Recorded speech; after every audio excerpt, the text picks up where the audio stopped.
I'm joined today by Victor Tan Chen, who's a sociology professor at Virginia Commonwealth University, editor-in-chief of In the Fray magazine, and also author of the book Cut Loose, Jobless and Hopeless in an Unfair Economy.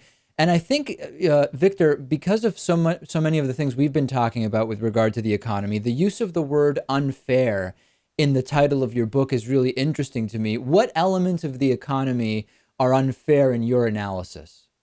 Well, great to be with you, David.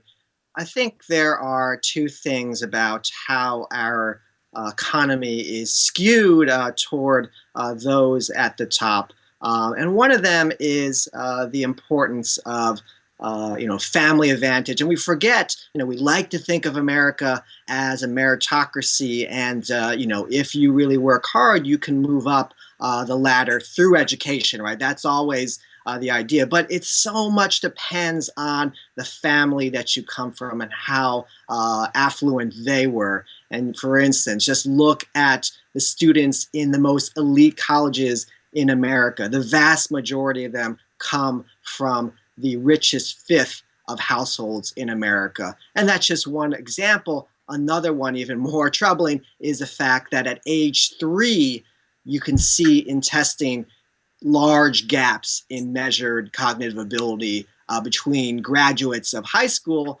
and graduates of college. And we should remember, too, that 2/3 of Americans over 25 do not have a bachelor's degree. So this is a large segment of the population. And the second thing is the way that the game is rigged for those at top. You have at the bottom and the middle, you have less power to act collectively. Labor unions and other forms of collective organization have declined, and it's much more of a go-it-alone kind of environment for workers. But at the top, Wall Street is the perfect example of this. There's a lot of collusion and collective work to make things better for that group, right? I mean, you have the twisting of legislation to, reduce taxation on a lot of workers at that level so that, Warren Buffett pays less of a portion of his income than his administrative assistant, right? I mean, it's a way that a lot of actors at the top are skewing the rules of the game in order to benefit themselves and their children. And I think that with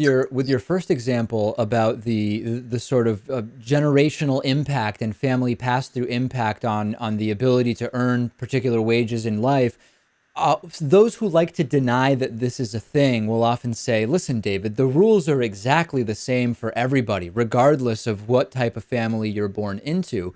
And I think the best analogy I've heard to point out why that doesn't make sense is if you imagine a Monopoly game where 3 people play for an hour and then you add a fourth person. On paper, that fourth person is playing by the exact same rules as the first 3 players, but the property has mostly been bought up. You can't really land on too many spaces without having to outlay 20 or 30 or 40% of the starting cash that you get.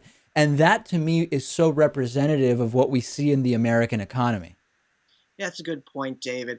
I mean, basically, they have a certain portion of the population, they have a head start in this race. Their children have a head start in the race, right? And you can make it up to some extent with educational policies, but it's not the case so far that we've been able to do that. In fact, the chance of rising up from your parents' level of income, going beyond that is gotten worse in recent years. We're worse in terms of this social mobility than Canada, France, Germany, these other countries that we don't associate with the American dream of upward mobility, right? And I think there is a greater linkage now between what your parents made and what you will make in the future. Things have gotten worse in this country. Let's talk a little bit about the nature of employment and labor in the United States. And we see in many economies around the world that there's this sort of period during which we see a transition from an agriculture and farming based economy through industrialization, often to a manufacturing based economy. And often, ultimately, as manufacturing jobs leave or disappear in many cases, a move towards a service based economy. What do you think is taking place currently in the United States with regard to going to an exclusively service-based economy and this idea that if we elect the right person, Donald Trump claims he's the person, he's going to bring back the manufacturing jobs that have gone to China and Mexico. Is that a reasonable expectation, or have many of those jobs simply disappeared or been automated away? Yeah, a lot of them have been automated away, and if things will get worse, I think in times in the future. I mean, I studied unemployed auto workers for a lot of my research, and that I see them as a kind of symbol of what's going on.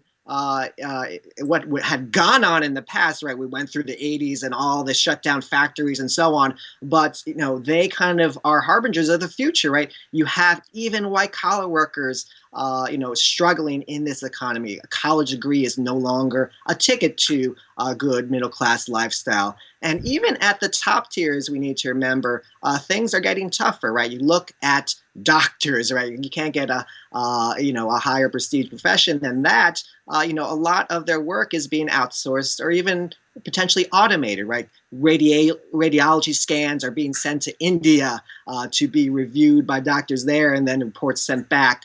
Watson, that computer that crushed all the past Jeopardy champions. What's he being used for? Well, he's being used for medical diagnoses. And he has, or these kind of systems have actually shown to have a higher degree of accuracy than human doctors, right? So these things are happening at the top tiers as well. But that said, things are particularly grim for workers at the middle and bottom.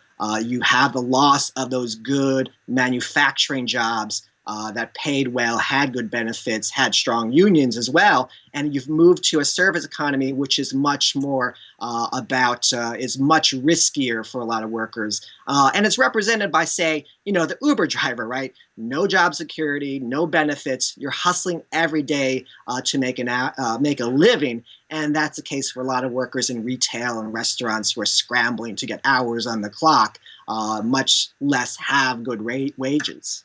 Let's talk a little bit about sort of the outlook looking forward. If we combine all of these factors you're talking about, as we look forward, do we need to be thinking at the micro level in terms of, well, how can we sort of make small adjustments and reorganizations to labor and to jobs? Or do we really need to be thinking of a paradigm shift? I've been honest on my show that I think it needs to be a paradigm shift mentality where we have to sort of reevaluate the relationship of humans to work within the economy as we see increased automation and the reduction in so many of these jobs. Talk a little bit about that. Yeah, I think we do need a shift in our way of thinking overall of the economy. Thinking that everyone will have a 40-hour job at least a week and decent pay and decent benefits.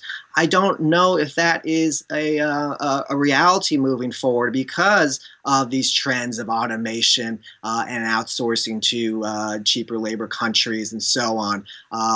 We have to think politically about how we're going to deal with this. One idea that's being kicked around a lot in Silicon Valley, for instance, is a guaranteed basic income that everyone gets a certain income that ensures they can survive even if they don't have a job, which is increasingly likely in this economy. And that was actually an idea that Richard Nixon was proposed back during his presidency.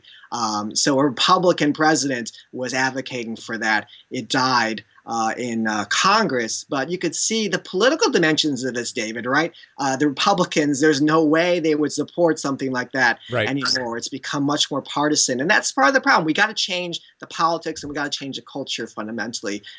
It's not just about tweaking things within the market. We got to have a broader conversation, as you said, to deal with this. Let me remind everybody that the book is Cut Loose, Jobless and Hopeless in an Unfair Economy. We've been speaking with Victor Tan Chen, who is a sociology professor at Virginia Commonwealth University. You can also check out In the Fray magazine, where he is editor-in-chief. Thanks so much for being on with us. Thanks so much, David.